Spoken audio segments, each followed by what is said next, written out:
Salam guru-guru hebat. Pada kesempatan kali ini kami ingin membahas materi mengenai filosofi Ki Hajar Dewantara, yaitu pendidikan yang berpusat kepada anak.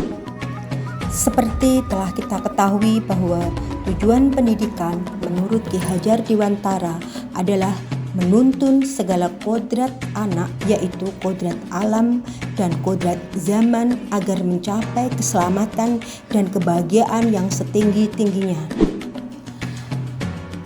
Di dalam hal ini ada 6 filosofi Ki Hajar Dewantara yang bisa kita gunakan untuk menerapkan pendidikan yang berpihak kepada anak, yaitu 1. Pendidikan sebagai tuntunan. Yang kedua, kodrat alam dan kodrat zaman. Yang ketiga, berhamba pada anak. Yang keempat, prinsip bukan tabula rasa. Yang kelima, budi pekerti. Yang keenam, guru ibarat petani. Pendidikan sebagai tuntunan yang berarti adalah membimbing, mengarahkan, mendampingi murid sesuai dengan kodratnya, sehingga murid bisa mencapai potensi diri secara maksimal.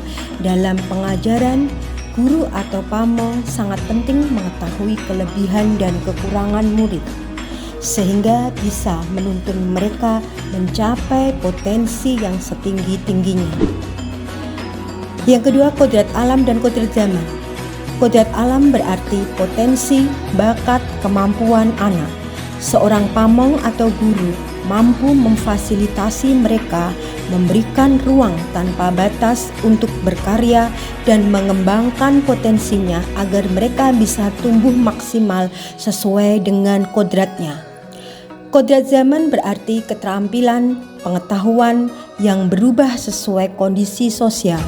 Ki Hajar Dewantara menyebut kodrat zaman sama seperti isi dan irama, di mana seorang guru dalam menuntun anak selalu disesuaikan dengan dasar-dasar dan asas-asas hidup kebangsaan yang bernilai dan tidak bertentangan dengan sifat-sifat kemanusiaan. Dalam hubungannya dengan kodrat alam dan kodrat zaman, kita kenal dengan asas trikon. Trikon yang pertama yaitu asas kontinu, menuntun peserta didik dengan melakukan perencanaan dan pengembangan yang berkesinambungan menyatu dengan alam. Kedua, asas konvergen, menuntun peserta didik dengan pemikiran yang lebih terbuka terhadap segala sumber belajar, mengambil praktik-praktik baik dari kebudayaan lain. Asas ketiga, asas konsentris, menuntun peserta didik berdasarkan kepribadian, karakter, budaya sendiri sebagai pusat asasnya. Yang ketiga, berhamba kepada anak. Berhamba pada anak adalah pembelajaran yang berpusat kepada anak. Kedua, mengutamakan hak anak. Ketiga, menuntun anak mencapai potensi yang dimiliki. Keempat, menuntun anak untuk mencapai keselamatan dan kebahagiaan yang setinggi-tingginya. Yang keempat, prinsip bukan tabula rasa. Dalam prinsip bukan tabula rasa, Ki Hajar Dewantara menyebutkan bahwa anak lahir bukan kertas kosong. Anak tidak bisa diisi oleh orang dewasa sesuai dengan kehendaknya, karena anak sudah membawa garis-garis dan coretannya masing-masing.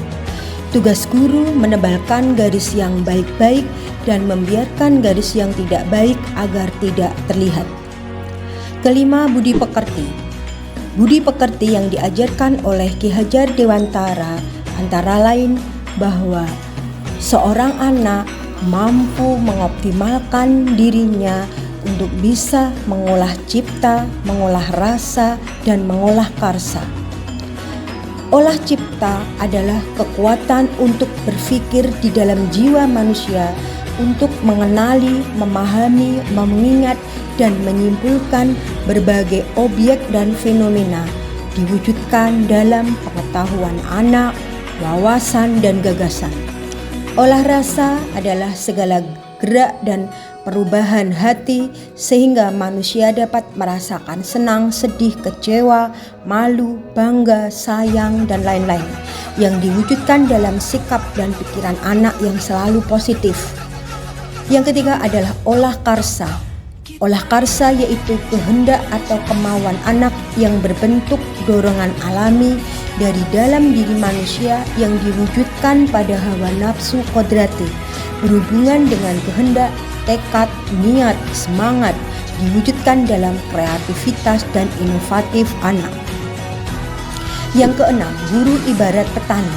Menurut Ki Hajar Dewantara dalam pendidikan anak seperti biji tumbuhan yang disemai dan ditanam oleh Pak Tani di lahan yang telah disediakan. Anak-anak bagaikan bulir jagung yang ditanam. Bila biji jagung ditempatkan di tanah yang subur, mendapatkan sinar matahari dan pengairan yang baik. Meskipun bibit jagung yang kurang baik dapat tumbuh dengan baik karena mendapat perhatian. Sekian dari saya. Billahi taufiq wal hidayah. Wassalamualaikum warahmatullahi wabarakatuh.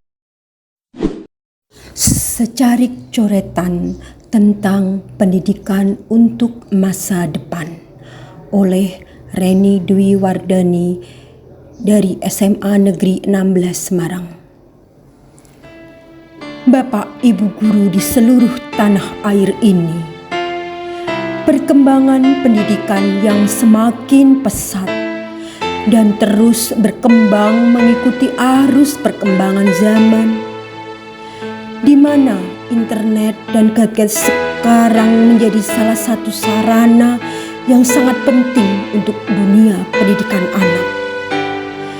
Apakah itu menjadi faktor utama dari keberhasilan anak? Oh, tentu tidak. Anak adalah pribadi yang membutuhkan tuntunan, arahan, dan kasih sayang dari seorang guru. Anak membutuhkan pendidikan untuk mengembangkan kodratnya, untuk menggali potensinya, sehingga mereka dapat selamat dan memperoleh kebahagiaan yang setinggi-tingginya. Ki Hajar Dewantara, Bapak Pendidikan Indonesia, menuliskan bahwa pendidikan adalah tempat persemaian benih-benih kebudayaan untuk menciptakan manusia yang beradab. Maka pendidikan menjadi salah satu kunci utama untuk mencapainya. Sebagai pendidik, marilah kita memberikan pendidikan kepada anak tanpa meninggalkan kodrat alam dan zamannya.